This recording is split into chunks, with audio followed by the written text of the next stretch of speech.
good guys in, bad guys out.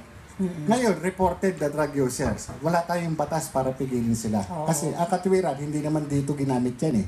Hindi naman dito sila gumawa ng ano eh, ng illegal eh.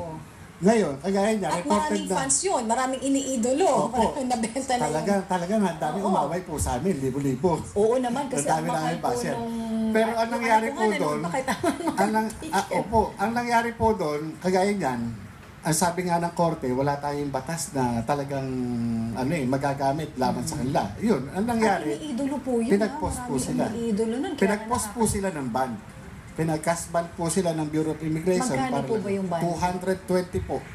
Bawat isa. Sa kanilang dalawa po ni Tom Linson at saka si Seng Malik. Oo. Bali 440 po yung inimpose sa kanila. Doon lang po tayo.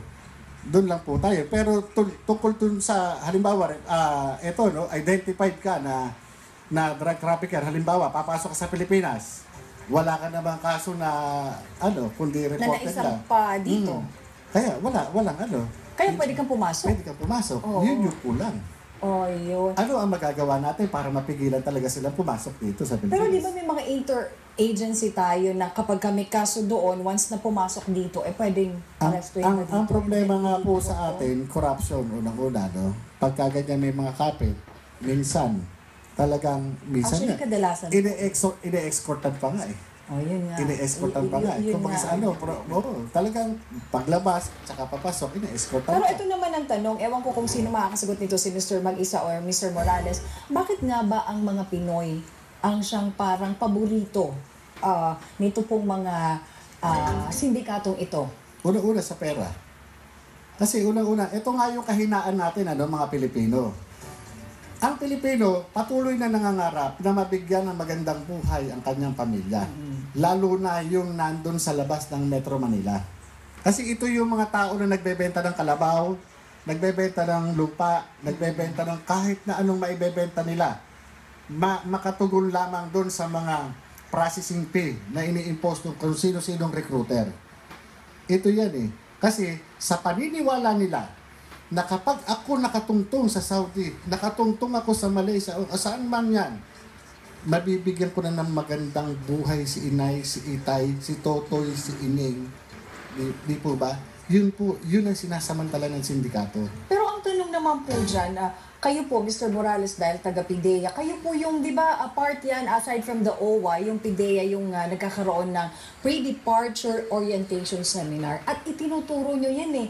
Bakit meron pa rin na nagpapabiktima or meron pa rin pumapayag na maging drug mule? Alam nyo, yun po ang malungkot dun eh, na sinasabi nyo pa ulit-ulit eh. Parang kulang na lang, pwede ba talagang sa puso nyo naman? Or, di ba? Alam niyo po, unang-una, masakit man tanggapin, marami po tayong kababayan na madaling mapaniwala. Lalo na kung hindi iba sa kanila yung nag-aalok. Kakilala, o kalugar, o kababayan, kinakapatid, o malayong katulad kamag-anak. Katulad ng kay Veloso, no? Katulad po yan. Kinakapatid niya eh. Opo eh. Yun po yung isa ron sa no? Itong mga sindikato na ito, ang unang tinatarget nito, yung mga talagang yung merong yung maniniwala kagad sa kanila dahil yung nga kinakapatid siya o kaya kalugar, yun yung kagad yung at sinasamantala talaga. Yun ang problema. So ngayon po, itong LPP, saan pumapasok dito yung inyong advocacy against anti-drugs? Ang anti-drugs advocate po siya, yung pangalan po niya, no? Bali, ang pinaka-advocacy namin, mailayo, yung maagapan itong pamilyang Pilipino, lalo na sa pagiging biktima nitong salot na droga. So ano po yung mga activities ng mga programa? Bali, nagkakandak po kami ng mga seminars sa mga company at ipinipilit po namin sa kanila yung na-i-implement yung adoption ng anti-drugs policy sa bawat kumpanya na merong mga more than 10 na employees sa bawat kumpanya sa mga eskwelahan. Talagang inaano po namin yan, nagkakandak po kami ng mga libreng seminars sa mga barangay. Talagang minumulat po namin sa sila. mga probinsya po, kasi usually nang binibigyan nakakarating din po kami. Diba? Nakakarating din po kami. Meron din po kami sa Quezon, meron kami sa Isabela, meron kami sa Nueva Vizcaya, meron po kami sa Bukidnon, meron din po kami sa Laguna.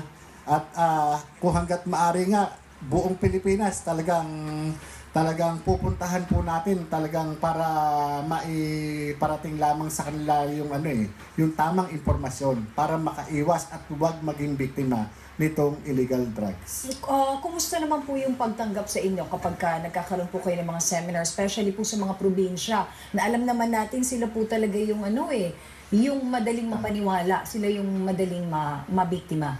Mr. Mag-isa. Actually, nakakatuwa kasi pag ito na ang pinag-uusapan, tanggap na tanggap kami ng tao. Kasi sabi nga nila, panahon na talaga kasi let's So face it. awareness talaga, no? Oo, let's Kailangan face it. Kitang-kita naman nandyan lagi ang problema natin sa drugs. Sabi ko nga, araw-araw sa newspaper, maging sila man, kahit ang DepEd, nung pinuntahan namin sila, dahil isinama namin yung mga kabataan, alam mo, magugulat ka. Di ba, sabi mo nga kanina, pati yung mga bata ginagamit ng courier ngayon, ng mga drugs.